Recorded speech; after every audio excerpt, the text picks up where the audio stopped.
Without strength of mind, nothing worthy of accomplishment can be done. And becoming stable in morality and character is one of the foremost duties that we have as men in this world.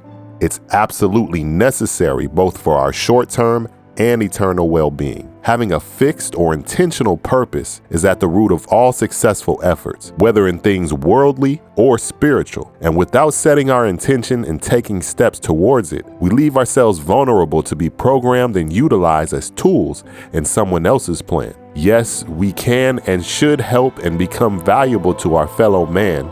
And yes, we are a nation that thrives when we practice interdependence. However, to reach that stage, we must first become strong, independent, and confident within ourselves. There's a very practical method by which strength of will and confidence can be developed. It's found in our common everyday lives, and it's so obvious and simple that the majority, looking for something complicated and mysterious, pass it up unnoticed. Simply put, we cannot develop a stronger will and higher confidence while remaining a slave to excuses and weak indulgences. Consider this.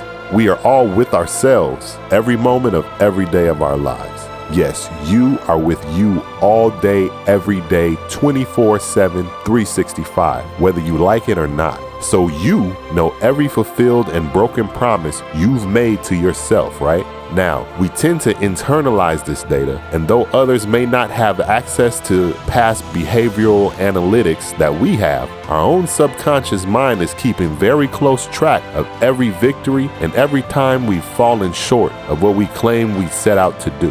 So over time, the more things we proclaim that we will do, but fail to put into action, the less and less we trust ourselves, and the lower our self-confidence becomes.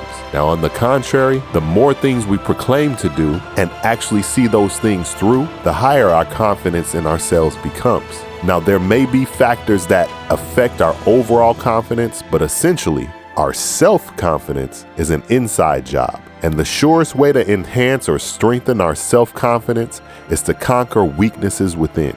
The following 7 tips are just a few nuggets from the author James Allen's book, Mastery of Destiny. And these little tips are highly suggested when working on strengthening your willpower and self-confidence.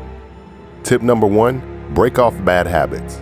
The first step is breaking away from bad habits. This is no easy task. It demands the putting forth of great efforts or a succession of efforts, and it is by such efforts that the will can alone be invigorated and fortified. If one refuses to take the first step, he cannot increase in willpower, for by submitting to a bad habit because of the immediate pleasure which it affords, one forfeits the right to rule over himself and is so far a weak slave. He who avoids self-discipline and looks about for some shortcut for gaining confidence and willpower at the expenditure of little or no effort on his part is deluding himself and is weakening the willpower which he already possesses. Step number 2, form good habits.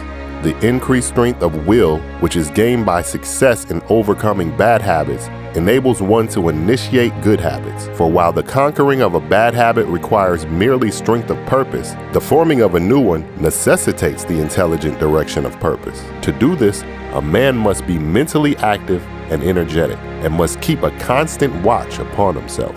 Step number 3, give scrupulous attention to the duty of the present moment.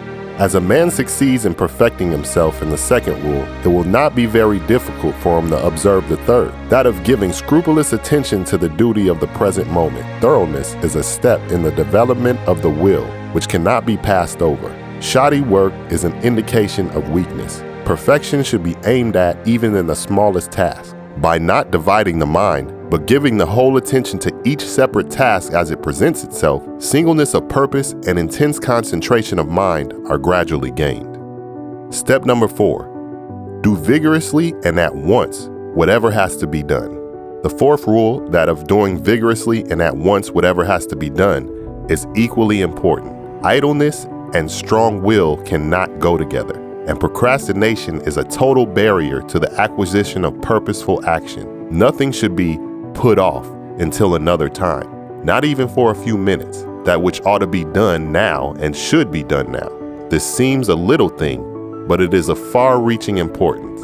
It leads to strength, success, and peace. Step number 5, Live by rule. The man who is to manifest a cultivated will must also live by certain fixed rules. He must not blindly gratify his passions and impulses, but must school them to obedience. He should live according to principle and not according to passion. He should decide what he will eat and drink and wear, and what he will not eat and drink and wear, how many meals per day he will have, and what times he will have them, at what time he will go to bed, and at what time he'll get up. He should make rules for the right government of his conduct in every department of his life, and should religiously adhere to them. To live loosely and indiscriminately, eating and drinking and sensually indulging at the beck and call of appetite and inclination, is to be a mere animal and not a man with will and reason. The beast in man must be scourged, disciplined, and brought into subjection. And this can only be done by training the mind and life on certain fixed rules of right conduct. The saint attains holiness by not violating his vows, and the man who lives according to good and fixed rules is strong to accomplish his purpose. Step number 6, control the tongue. The sixth rule, that of controlling the tongue, must be practiced until one has perfect command of his speech, so that he utters nothing in peevishness, anger, irritability, or with evil intent. The man of strong will does not allow his tongue to run thoughtlessly and without check. All these 6 rules, if faithfully practiced, will lead up to the 7th, which is the most important of them all, rightly controlling the mind. Self-control is the most essential thing in life, yet least understood.